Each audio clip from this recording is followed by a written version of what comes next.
Inclusion compound. Inclusion compound दो प्रकार के होते हैं। पहला है इसके अंदर कैनाल कंपाउंड या नाल यौगिक या वाहिका यौगिक। ऐसे यौगिक जिनके अंदर जो होस्ट है, मेजबान अणु है, वो क्या करेगा, मेजबान अणु अपने जालों को इस प्रकार से वो फिट होता है कि उसके अंदर एक कैनाल बन जाती है, एक वाहिका बन जाती है। ये जो वाहिका होगी, वाहिका के बीच में दूसरे लंबे यानी 6 से 7 कार्बन श्रृंखला वाले एल्केन, एल्डिहाइड, कुछ भी इसके अंदर 6 लंबी श्रृंखला वाले एल्केन इसके अंदर वो फिट हो जाते हैं। इसको हम कहते हैं कैनाल या वाहिका कंपाउंड।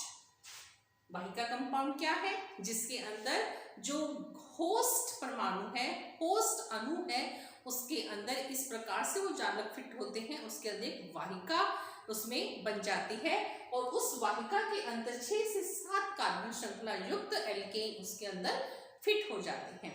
इसके अंदर यूरिया का एग्जाम्पल लेते हैं। यूरिया के अंदर क्या होगा, यूरिया का जब क्रिस्टलीकरण करवाया जाएगा, यूरिया का क्रिस्टलीकरण एल्केन, एल्कोहल या एल्डिहाइड की उपस्थिति में करवाया जाता है, तो उसके अंदर एक वाहिका बन जाती है जिसमें ये एल्केन और वो उसके अंदर फिट हो जाते हैं। ये कहलाते हैं कैनाल यौगिक।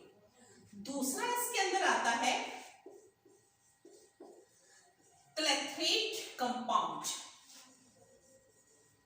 क्लेथरेट कंपाउंड किसे कहते हैं, क्लेथरेट कंपाउंड इसमें होस्ट परमाणु इस प्रकार से अरेंज होता है, इस प्रकार से उसका जालक बनता है, उसके अंदर एक छोटा छिद्र रह जाता है जिसके अंदर कोई भी छोटे आकार का जो परमाणु, अणु या आयन जो भी है उसके अंदर फिट हो जाता है। इसको हम कहते हैं क्लेथरेट कंपाउंड। क्लेथरेट कंपाउंड का एग्जाम्पल क्या है, क्लेथरेट कंपाउंड के अंदर क्विनोल, क्विनोल क्या है, इसका फॉर्मूला ये है क्विनोल। क्विनोल के जब 3 अणु अपने आप को इस प्रकार से अरेंज करते हैं कि इसके अंदर दूसरा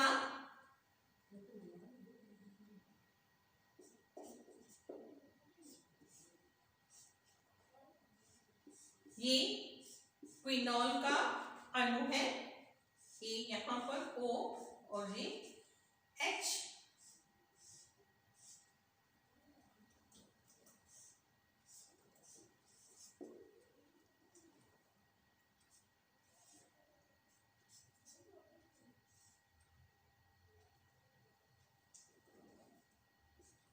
इस प्रकार से क्विनोल अणु अरेंज होता है और इसके अंदर क्या होगा,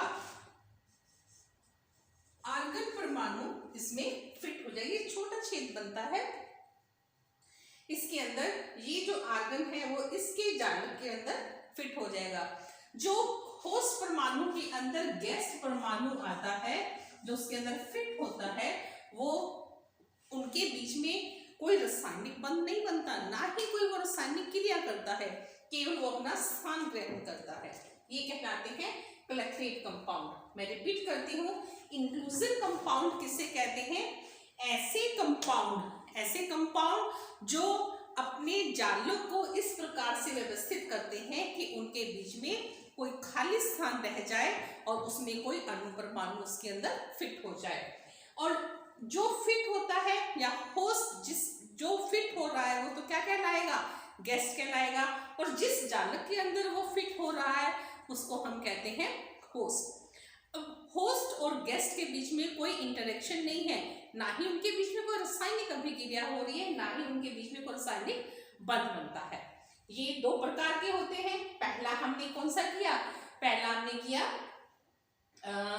वाहिका कंपाउंड या कैनाल कंपाउंड। ऐसे यौगिक जो अपने जिनके जालक इस प्रकार से अपने आप को फिट करते हैं कि उनके बीच में एक वाहिका खाली स्थान रह जाता है, उस वाहिका के बीच में कोई लंबी श्रृंखला युक्त एल्केन, एल्डिहाइड, अल्कोहल जो उसके साथ रिएक्ट नहीं करेंगे उसके अंदर फिट हो जाएंगे। इसके अंदर हम यूरिया का एग्जांपल लेते हैं। यूरिया का जब क्रिस्टलीकरण करवाया जाता है, यूरिया का क्रिस्टलीकरण एल्केन के प्रेजेंस के अंदर करवाया जाता है, तब उसमें वाहिका बन जाती है और उसके अंदर वो 6 से 7 कार्बन श्रृंखला युक्त एल्केन उसके अंदर फिट हो जाते हैं। दूसरा है हमारे पास क्लेथरेट कंपाउंड।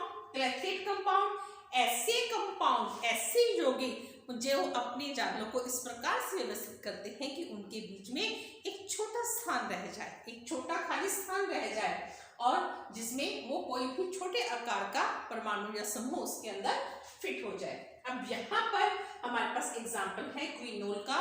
क्विनोल के 3 अणु अपने आप को इस प्रकार से अरेंज करते हैं कि उनके बीच में एक छोटा छिद्र रह जाता है जिसमें आर्गन छोटे आकार की वजह से इसके अंदर फिट हो जाता है। ये कहलाता है क्लेथरेट कंपाउंड। ये छोटा सा टॉपिक था हमारा क्लेथरेट इंक्लूजन कंपाउंड का, जिसमें 2 प्रकार, कैनाल कंपाउंड और ये clathrate compound. Okay, thank you.